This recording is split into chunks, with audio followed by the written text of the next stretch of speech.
কিছু কিছু গল্পের শেষটা যে এতটা কষ্টের, এই গল্পটা না শুনলে কখনোই বুঝবে না। তো পুরো গল্পটি শুনুন। একটি 19 বছর বয়সী মেয়ে তার প্রেমিকের কাছে গিয়ে বলে, আমার 20তম জন্মদিনে তুমি আমাকে কি উপহার দিবে? ছেলেটি মুচকি হেসে বলল, এখনো তো অনেক সময় আছে, আর সময় হলে তুমি তোমার জন্মদিনের উপহার পেয়ে যাবে। বেশ কিছুদিন যাওয়ার পর একদিন হঠাৎ করে এই মেয়েটি অজ্ঞান হয়ে যায়। বাসার সবাই বেশ অস্থির হয়ে যায়, কিছুই বুঝে উঠতে পারছিল না কেউ কি হয়েছে মেয়েটার। তারপর সবাই মিলে তাকে হাসপাতালে নিয়ে গেল।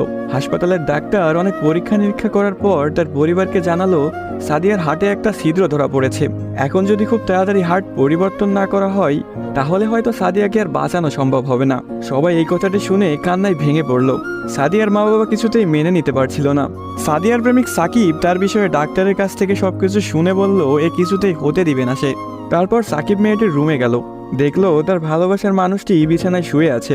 সাকিবের কাছে যেতেই মেয়েটি বলল, সাকিব, আমি মনে হয় আর বাঁচবো না। সাদিয়ার চোখের পানি মুছে দিয়ে সাকিব বলল, কে বলেছে তুমি বাঁচবে না? তুমি খুব শীঘ্রই ভালো হয়ে যাবে। মেয়েটি বলল, তুমি কি করে জানলে? ডাক্তার তো বলেছে আমার হার্টে একটা ছিদ্র ধরা পড়েছে, আর আমাকে বাঁচানো সম্ভব না। ধুর পাগলি, তোমার কিছুই হবে না, দেখো তুমি ভালো হয়ে যাবে। এভাবেই বেশ কিছুদিন যাওয়ার পর সাদিয়া সম্পূর্ণ সুস্থ হয়ে যায় এবং বাসায় ফিরে যায়। বাড়িতে ফিরে এসে সাকিবকে খুঁজতে থাকে, না পেয়ে সাকিবের বাড়ি চলে যায়। সাকিবের বাড়িতে কেউ নেই। অবশেষে সাকিবের ছোট বোনের দেখা পেল সাদিয়া। কিরে, তোমার ভাই কোথায়?